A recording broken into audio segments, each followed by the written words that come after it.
Hai, salam jumpa kembali. Dalam kesempatan ini, saya ingin menyampaikan sebuah topik bahasan yang sangat khusus, yaitu Allah bagi bangsa Cina.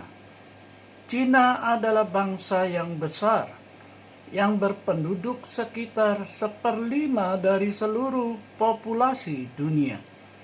Di zaman sekarang ini, banyak orang yang berbicara dalam bahasa Mandarin lebih banyak dari bahasa-bahasa lain di dunia. Mandarin juga merupakan bahasa yang umum dipakai dan digunakan di internet pada hari ini.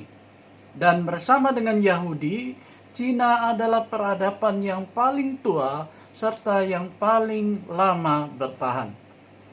Bangsa dan budaya Cina sebenarnya memiliki sejarah yang tak terputus selama 4.500 tahun. Berapa banyak dari saudara yang bersuku Tionghoa mengalami rasa canggung setelah menjadi Kristen, terutama pada waktu berkumpul dengan keluarga di hari raya Imlek. Saudara seakan-akan telah meninggalkan tradisi dan budaya Cina dan kini memeluk tradisi serta budaya asing, yaitu budaya atau agama Barat. Bahkan tidak sedikit dari saudara yang mungkin mengalami cibiran seperti ini. Wah, sekarang kamu sudah jadi Kristen ya? Sudah tidak mau menghormati orang tuamu ya? Kamu sekarang makan kentang ya? Dan lain sebagainya. Sebab jika saudara adalah seorang Tionghoa, semestinya saudara memeluk agama Tao, Konghucu, atau Buddha.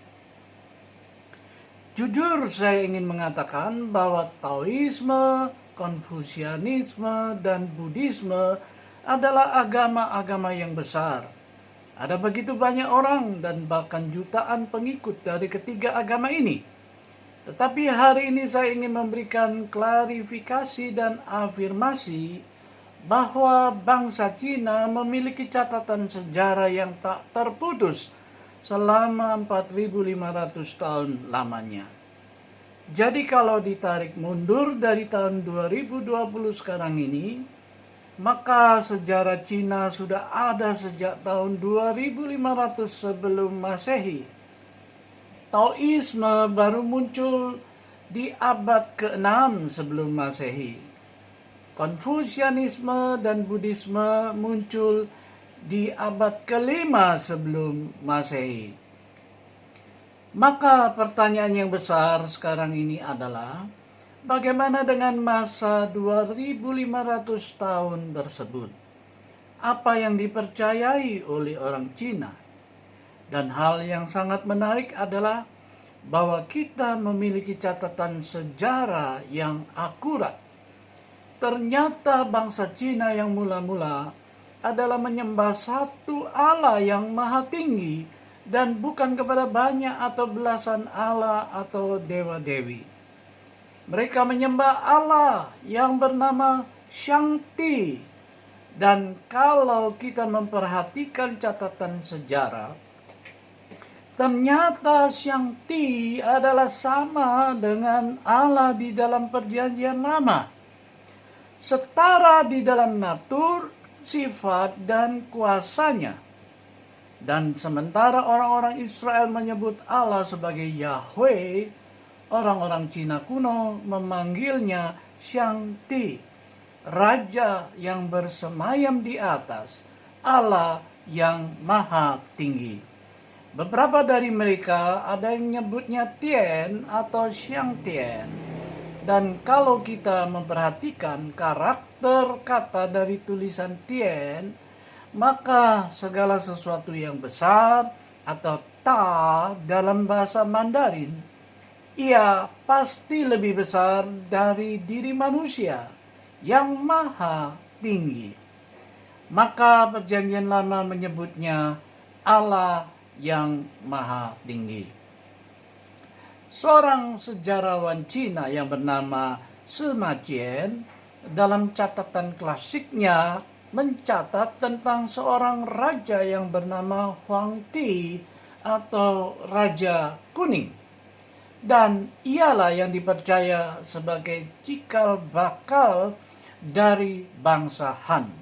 Ia hidup antara 2500 hingga 2400 sebelum Masehi, persis pada permulaan sejarah Cina. Sima Qian mencatat bahwa Huang Ti telah mendirikan sebuah mezbah di puncak Taishan, yaitu sebuah gunung di provinsi Shandong, untuk menyembah kepada Shangti, Allah yang Maha Tinggi. Sima Qian juga mencatat sebuah komentar dari sastrawan bangsa Han yang berbunyi demikian. Shangti adalah nama lain dari Tian. Dunia roh tidak memiliki dua Tuhan. Dengan kata lain, Tuhan Allah adalah satu. Maka hal ini menegaskan Tuhan Allah di dalam perjanjian lama. Juga dalam salah satu prasasti peninggalan dinasti Ming dikatakan, dari sejak permulaan ada kekacauan yang besar, tidak berbentuk dan gelap. 5 planet tidak bergerak sama sekali. Atau 2 benda penerang bersinar. Di tengah hal ini tidak ada bentuk atau suara. Engkau ya yang berdaulat, masuk dengan kedaulatanmu dan mula-mula memisahkan yang tidak murni dari yang murni. Engkau menjadikan langit, engkau menjadikan bumi, engkau menjadikan manusia, segala sesuatu menjadi hidup dengan kuasa yang menghidupkan. Mari kita sekarang membuka dan membaca Alkitab kita di dalam Kejadian pasal yang pertama, ayat yang pertama sampai dengan ayat yang ketiga. Dikatakan di sini, pada mulanya Allah menciptakan langit dan bumi. Bumi belum berbentuk dan kosong. Gelap gulita menutupi samudra raya, dan roh Allah melayang-layang di atas permukaan air. Berfirmanlah Allah, jadilah terang, lalu terang itu jadi. Lalu Allah memisahkan terang itu dari gelap, daratan dari air. Ia menciptakan pohon-pohon dan tanaman, ikan, burung, dan binatang. Dan pada akhirnya ia menjadikan manusia. Bukankah semua catatan sejarah Cina kuno menguatkan bukti adanya Tuhan Allah di dalam Alkitab?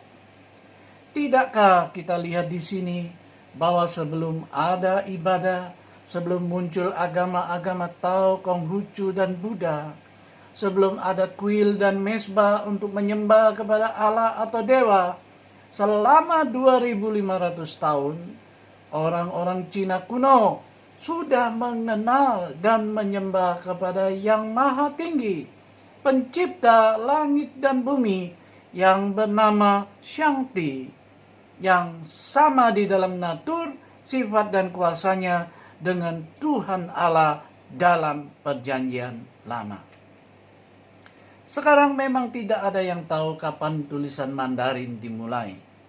Namun semua orang setuju bahwa tulisan Mandarin berasal dari tahun 2500 sebelum Masehi. Berabad-abad sebelum Mesir membangun piramida, kita telah memiliki tulisan Mandarin. Setiap karakter dari tulisan Mandarin dengan kemampuan menulis dapat mencatat sebuah sejarah. Hal ini sangat menarik.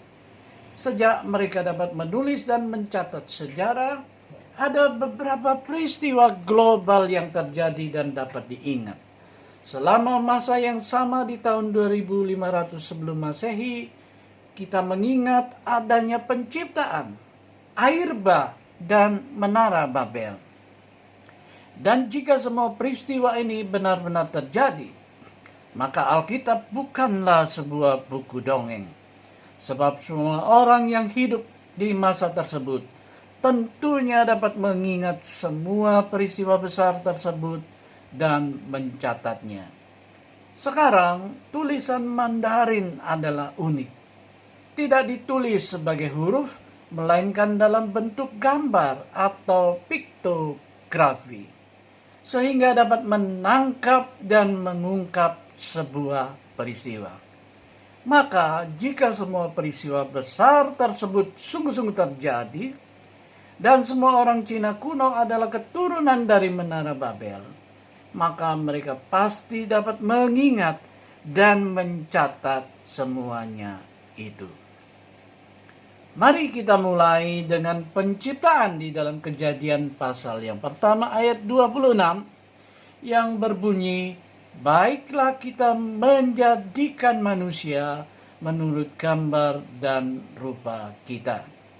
Kata menjadikan adalah sama dengan kata menciptakan yang dalam bahasa Mandarin ditulis cao. Perhatikanlah bagaimana kata ini ditulis atau dibentuk. Ketika kata-kata diucapkan, maka terjadi gerakan. Dan bukankah ini yang terjadi? Ketika Allah berfirman, maka segala sesuatu terjadi. Maka hanya dengan sebuah kata mencipta, cao, maka kisah penciptaan tercatat dan terungkap. Sekarang mari kita lihat Kejadian pertama ayat 22. Lalu Allah memberkati semuanya itu. Semua orang Tionghoa pasti suka dengan kata berkat. Fu. Di hari Imlek kita melihat kata ini tertulis dan terpanjang di mana-mana. Kata ini juga diartikan keberuntungan yang baik, karena kita ingin keberuntungan datang dan masuk dalam rumah kita, dalam keluarga kita, dalam pekerjaan kita. Nah, bagaimana kata fu ini ditulis atau dibentuk? Mula-mula ada Allah bersama dengan menjadi satu dengan satu mulut di dalam taman.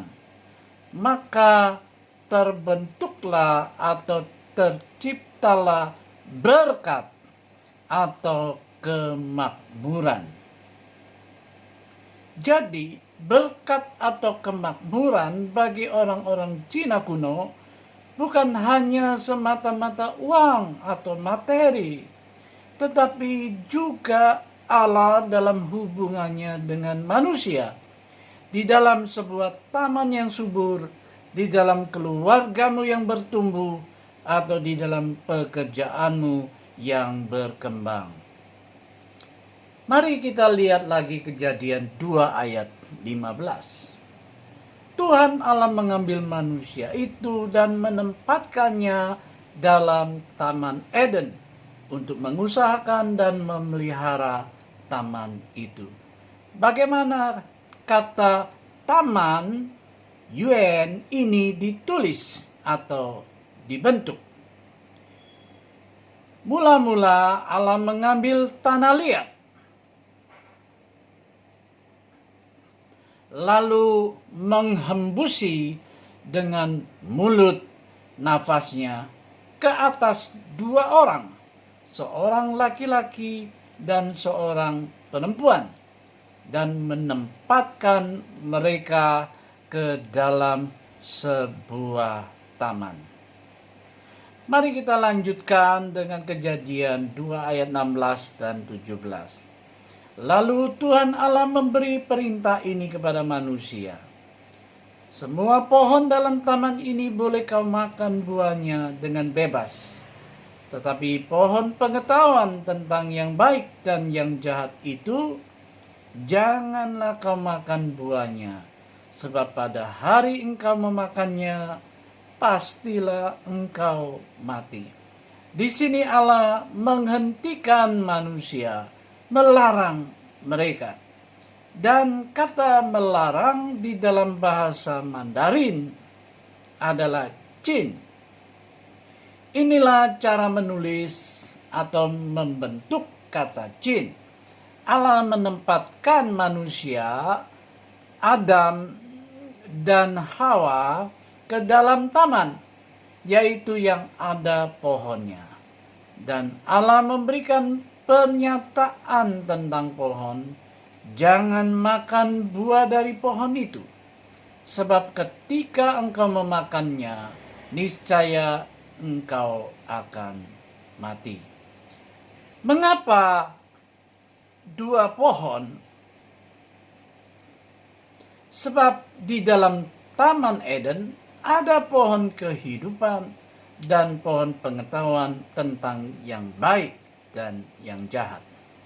Sekarang sampai kepada Kejadian pasal yang ketiga ayat yang pertama, dan mulai ada masalah di sana. Adapun ular ialah yang paling cerdik dari segala binatang di darat yang dijadikan oleh Tuhan Allah. Ular itu berkata kepada perempuan itu, tentulah Allah berfirman, semua pohon dalam taman ini jangan kamu makan buahnya, bukan? Di sini iblis datang untuk menggoda Hawa. Apakah kata penggoda dalam bahasa Mandarin? Kata itu adalah mo. Dan perhatikanlah bagaimana kata ini ditulis dan dibentuk. Ada taman, lalu ada pergerakan.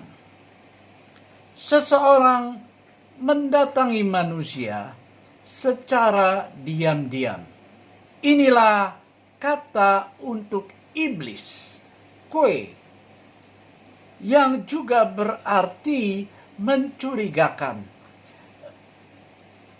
Secara diam-diam, pelan-pelan. Dari mana datangnya? Dari antara pepohonan. Dengan bersembunyi ia datang sebagai mo, si penggoda. Iblis ingin memperdaya Hawa untuk memakan buah yang terlarang. Maka timbullah keinginan dalam diri Hawa, nafsu yang rakus untuk memakannya. Bagaimanakah menuliskan kata rakus atau lan dalam bahasa Mandarin? Sekali lagi tentang pepohonan terhadap perempuan, sebab perempuanlah yang pertama kali jatuh ke dalam godaan. Pencobaan atau godaan adalah selalu sukar di dalam Alkitab. Apakah kata kesukaran atau kekhawatiran dalam bahasa Mandarin? Pepohonan di dalam pagar atau batasan, kun, aku ingin, aku mau, tetapi selalu sukar, tidak dapat menggapai pohon. Maka jatuhlah Hawa ke dalam dosa yang disusul oleh Adam. Jadi hasil dari pencobaan atau godaan adalah dosa atau cui. Adapun bentuk kuno dari cui adalah ini, yang sebenarnya adalah seseorang dengan hidungnya dan dia merasa kun, sangat sukar atau khawatir. Inilah bentuk yang mula-mula dari cui atau dosa. Akan tetapi ketika Qin Shi Huang bertakhta, dia mempersatukan Cina pada tahun 221 sebelum Masehi. Inilah orang yang telah membangun The Great Wall atau tembok besar Cina. Ialah yang mengubah kata cui yang mula-mula menjadi cui yang modern, yang berarti 4 perlawanan.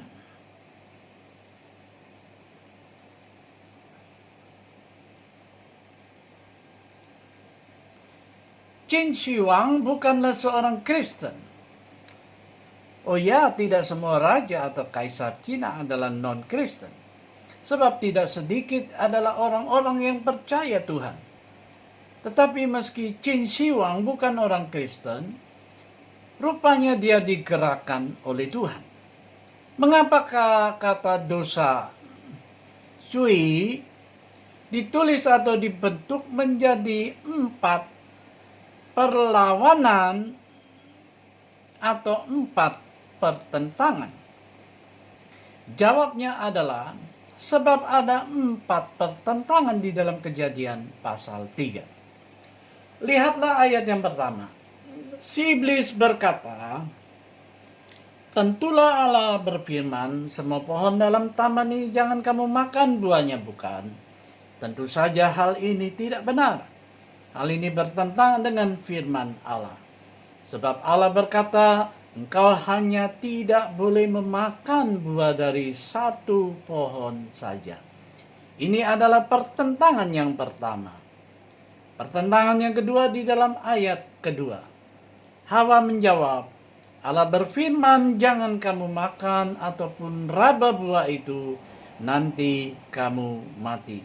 Hal ini juga tidak benar. Allah hanya melarang untuk memakan buah, bukan untuk merabanya. Pertentangan yang ketiga di dalam ayat 4. Tetapi ular itu berkata kepada perempuan itu, sekali-kali kamu tidak akan mati. Hal ini tidaklah benar. Yang benar adalah Allah berfirman, pada waktu engkau memakannya, engkau akan mati. Dan pertentangan yang keempat ada di dalam ayat kelima. Bahwa pada waktu kamu memakannya, matamu akan terbuka dan kamu akan menjadi seperti Allah. Tahu tentang yang baik dan yang jelek dan yang jahat. Jelas ini bukanlah kehendak Allah. Jadi ada 4 pertentangan.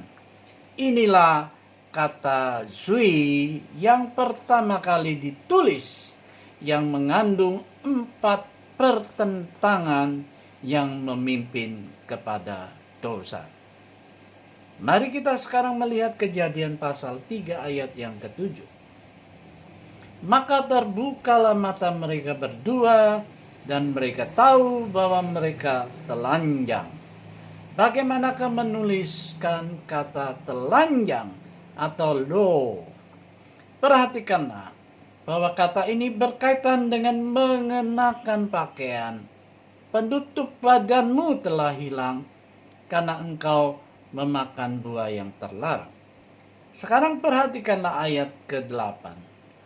Ketika mereka mendengar bunyi langkah Tuhan Allah yang berjalan-jalan dalam taman itu pada waktu hari sejuk, bersembunyilah manusia dan istrinya itu terhadap Tuhan Allah di antara pohon-pohonan dalam taman. Jadi manusia itu bersembunyi atau do. Bagaimana kita menulisnya? Tubuhnya ditumpangkan kepada pohon. Jadi tubuhnya adalah pohon. Maka kita tidak dapat melihatnya karena mereka bersembunyi di pohon. Manusia bersembunyi karena merasa bersalah dan berdosa. Bagaimana kita menuliskan kata bersalah atau kui? Kata ini berhubungan dengan hati, dan si iblis masuk ke dalam hati sehingga ni sin li yukwe, atau dalam hatimu ada iblis. Sejak saat itulah iblis memiliki tempat bertakhta di dalam hati kita. Dan dalam Kejadian pasal yang keempat, kita melihat kejahatan demi kejahatan mulai terjadi. Kejahatan yang pertama terjadi di antara dua bersaudara, Kain dan Habel, yaitu Kain membunuh Habel. Lihatlah dalam bahasa Mandarin, Xiong Ti atau saudara telah menjadi Xiong Shou atau pembunuh. Dalam ayat ke-15, lalu Kain memohon belas kasihan Allah dan Allah memberinya suatu tanda yang dalam bahasa Mandarin juga memakai kata xiong, yaitu tanda pada dahi Kain. Lihatlah bahwa semua kisah penciptaan tercatat dalam sejarah tulisan Cina kuno. Mari kita sekarang melanjutkan dengan kisah air bah dalam Kejadian pasal 7. Pertama-tama kita baca ayat ke-7. Masuklah Nuh ke dalam bahtera itu bersama-sama dengan anak-anaknya dan istrinya dan istri anak-anaknya karena air bah itu. Kata bahtera atau perahu yang besar ditulis cuan dalam bahasa Mandarin. Dan perhatikanlah cara menulis atau membentuknya. Zhou, sebuah perahu dengan 8 orang di dalamnya. Mengapa 8 orang? Angka tersebut menunjuk kepada jumlah keluarga Nuh. Nuh dan istrinya 2 orang, 3 anak laki-lakinya, dan 3 menantu perempuannya. Untuk pertama kalinya, sebuah perahu besar dengan 8 orang di dalamnya tercatat dalam sejarah Cina. Sekarang kita sampai kepada Menara Babel dalam Kejadian pasal 11. Inilah yang ketiga dari peristiwa besar secara global. Di sini dunia dan manusia menjadi semakin jahat. Kita baca di dalam ayat pertama dan keempat. Adapun seluruh bumi satu bahasanya dan satu logatnya. Kata mereka, marilah kita dirikan bagi kita sebuah kota dengan sebuah menara yang puncaknya sampai ke langit. Dan marilah kita cari nama supaya kita jangan terserak ke seluruh bumi. Bagaimanakah kita menuliskan kata menara ta dalam bahasa Mandarin? Perhatikanlah, semua orang ren yang berbicara dengan satu mulut atau dalam satu bahasa. Ini adalah kata Mandarin untuk he, kesatuan. Maka jika kita memiliki satu visi dan berbicara dalam satu bahasa dengan satu suara, kita semua dipersatukan. Tetapi di sini manusia dipersatukan untuk sesuatu yang jahat. Mereka mengambil jerami atau cao cetau dan tanah liat tu cipian untuk membentuk kata menara ta. Jadi untuk pertama kalinya dalam sejarah Cina, menara digunakan dalam kaitan dengan orang-orang yang bersatu untuk membangun sesuatu. Kita baca ayat yang ke-9. Itulah sebabnya sampai sekarang nama kota itu disebut Babel, karena disitulah dikacau balaukan Tuhan bahasa seluruh bumi. Bagaimanakah menuliskan kata kacau, doan, dalam bahasa Mandarin? Kata ini berkaitan dengan lidah. Inilah kata shetao atau lidah. Dan karena lidah, kaki kanan terserak. Oleh karena bahasa, maka manusia terserak kemana-mana. Nah, kata Mandarin untuk terserak adalah fen san. Perhatikanlah cara menulis dan membentuknya. Ini adalah pa dan tau, sebuah pisau. Dan mengapa ada angka 8 di sini? Sebab 8 generasi memimpin kepada menara Babel. Dan mereka dipisahkan atau terbagi oleh pisau. Dan kata san terdiri atas kung, semua orang, dan rocepen, daging, serta pujebang diikuti. Jadi, generasi terpisah atau terbagi, dan daging atau semua orang mengikuti. Jadi, oleh karena menara Babel, maka manusia terserak. Dan suatu kelompok yang besar menuju ke timur dan menetap di tanah daratan Cina. Jadi mereka berimigrasi. Kata migrasi atau terserak, Cian, perhatikanlah.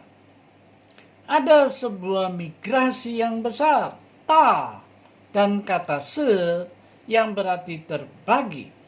Dan dari mana asalnya? Dari barat. Maka Alkitab bagi orang-orang Cina berarti barat.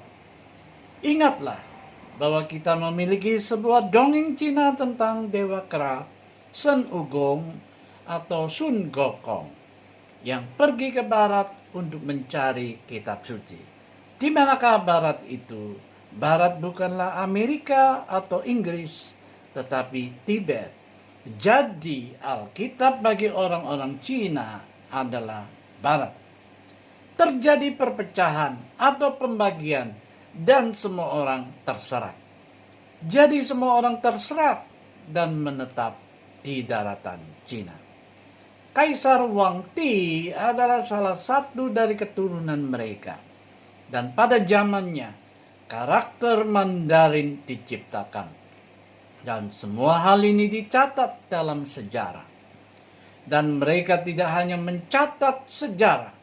Ingatlah bahwa Huang Ti menyembah Xiang Ti.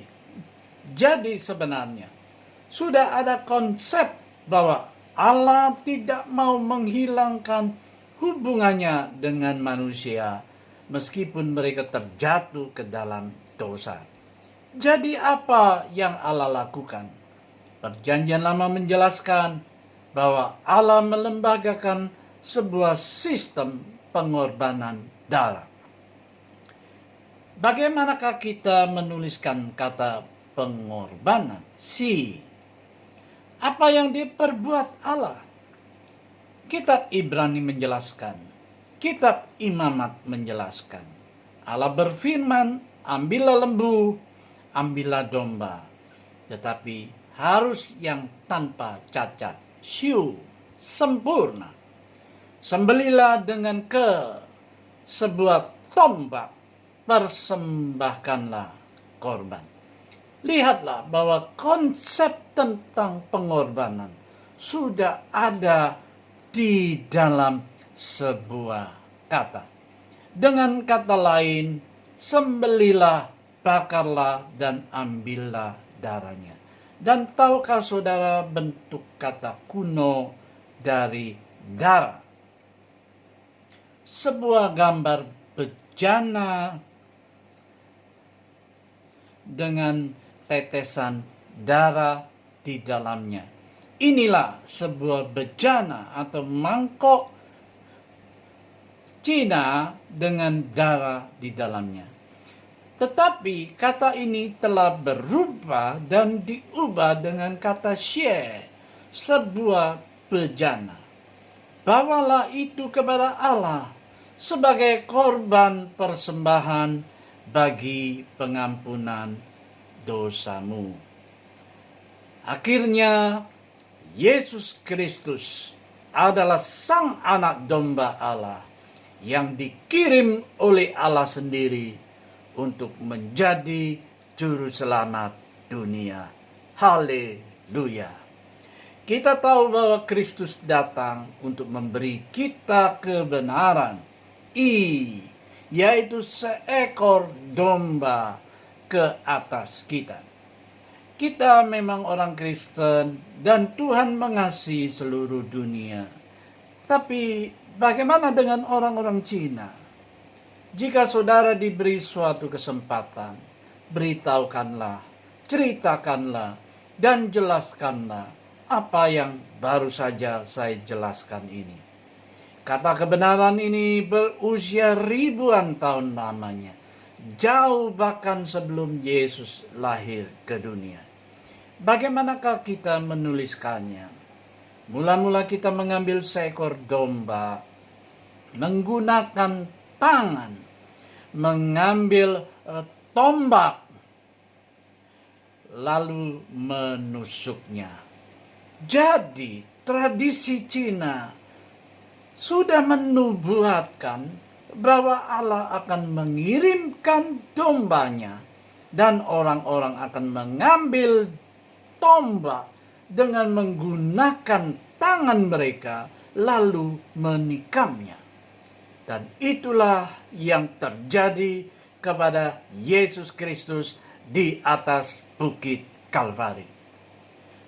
Bayangkanlah, ribuan tahun sebelum Yesus datang ke dunia, bahkan kematiannya sudah dinubuatkan di dalam tulisan Cina kuno.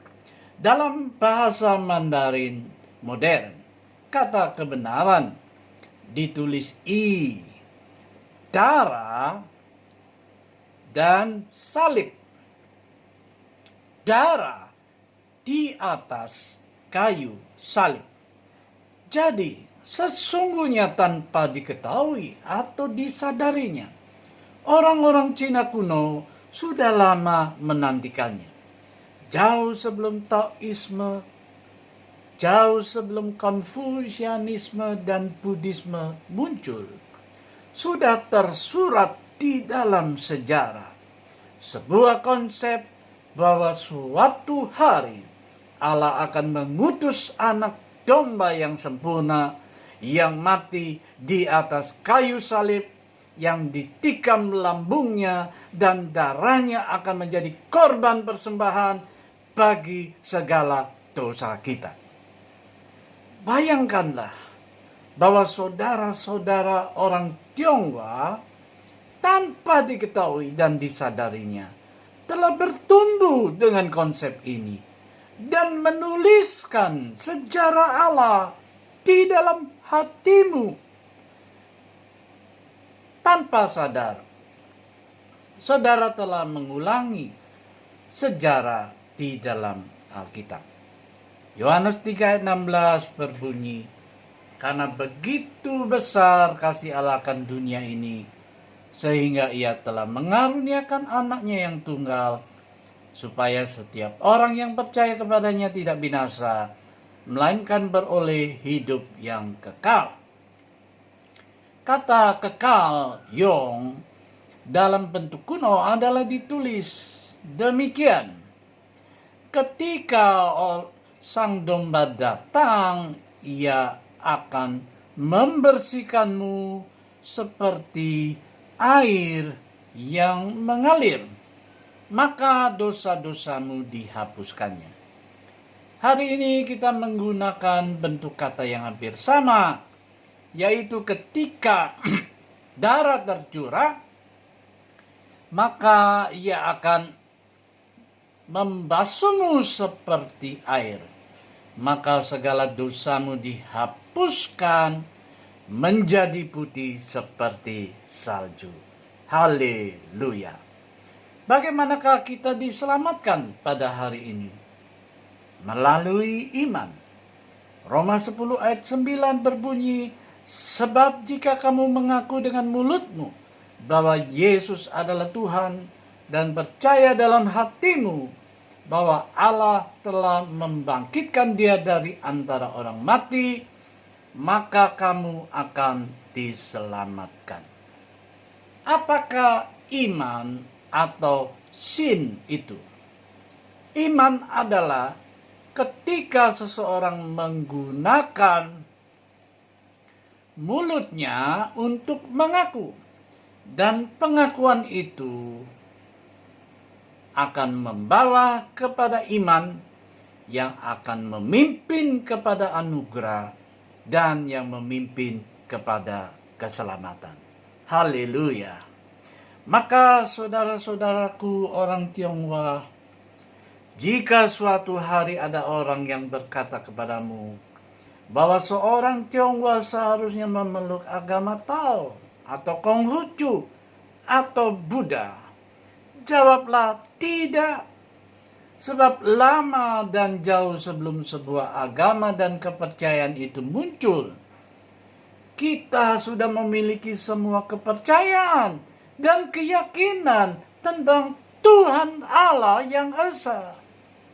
Dan jika mereka berkila, kamu memeluk agama Amerika, imannya George Bush dan Barack Obama, maka jawablah tidak. Tidaklah benar. Sebab lama sebelumnya, ketika aku masih kecil, ketika aku sedang belajar semua kosakata Mandarin ini, kisah tentang Tuhan Allah, sejak penciptaan di dalam kitab Kejadian, hingga air bah, hingga menara Babel, hingga sistem persembahan korban, hingga kematian Kristus di atas kayu salib, sampai kepada cara aku diberkati dan diselamatkan oleh iman. Allah adalah tetap Allahnya orang-orang Cina. Aku mau kembali kepada akar tradisiku. Aku mau kembali kepada akar budayaku. Haleluya. Saya ingin menutupnya dengan membaca Kisah Para Rasul pasal 17. Ayat 22 dan 23. Paulus pergi berdiri di atas Areopagus dan berkata, "Hai orang-orang Athena, aku lihat bahwa dalam segala hal kamu sangat beribadah kepada dewa-dewa. Sebab ketika aku berjalan-jalan di kotamu dan melihat-lihat barang-barang pujaanmu, aku menjumpai juga sebuah mezbah dengan tulisan, kepada Allah yang tidak dikenal. Apa yang kamu sembah tanpa mengenalnya, itulah yang kuberitakan kepadamu." Sebagai orang Tionghoa, kita memiliki sebuah tugas yang besar di Cina, di Taiwan, di Singapura, dan termasuk di Indonesia, serta di semua bagian dunia yang menggunakan bahasa Mandarin. Orang-orang Tionghoa adalah seperti orang-orang di Athena. Kita sangat agamawi, sangat takayul, selalu takut dengan hantu dan kue. Dan apa yang harus kita lakukan adalah hanya mengarahkan mereka. Sebab orang-orang Tionghoa umumnya adalah orang-orang yang mencari Tuhan. Maka kita tinggal menunjukkan Allah yang sedang mereka cari. Tuhan Allah adalah Allah yang sama yang disembah oleh Kaisar pertama Cina, yaitu Shangti. Engkau tidak tahu namanya, tapi bagi orang-orang Israel, ia disebut Yahweh atau Yehova. Dan bagi orang-orang Kristen, ia disebut Tuhan Yesus Kristus. Mari kita baca ayat 26. Dari satu orang saja ia telah menjadikan semua bangsa dan umat manusia untuk mendiami seluruh muka bumi. Dan ia telah menentukan musim-musim bagi mereka dan batas-batas kediaman mereka. Jadi, meskipun kita tidak mengenal Allah, oleh anugerahnya ia telah memasukkan kita ke dalam rencananya untuk menyelamatkan kita. Ia menyatakan dan memperkenalkan dirinya kepada kita. Ia memberitahukan kisahnya kepada kita dan memberitahu kita tentang akar warisan dan budaya kita. Ia ingin memberkati kita dan menjadikan kita kepala dan bukan ekor, untuk membawa kita kepada kemakmuran dan kesejahteraan. Akhirnya ayat 27, supaya mereka mencari Dia dan mudah-mudahan menjamah dan menemukan Dia, walaupun Ia tidak jauh dari kita masing-masing. Jadi Allah kita tidaklah jauh, hanya sejauh nafas kita. Ketahuilah bahwa pada saat kita dilahirkan, ketika kita sebagai anak kecil, ketika kita sedang belajar menulis, bahkan kata yang sederhana, Tiet, Allah sesungguhnya sedang menyatakan diri kepada kita. Maka Tuhan Yesus berkata, marilah kepadaku semua yang letih lesu dan berbeban berat. Aku akan memberi kelegaan kepadamu. Karena itu, kapan saja, bahkan di waktu yang buruk, di waktu krisis ekonomi, carilah Tuhan Allah, maka Ia akan berkenan untuk kita temui. Haleluya. Amin.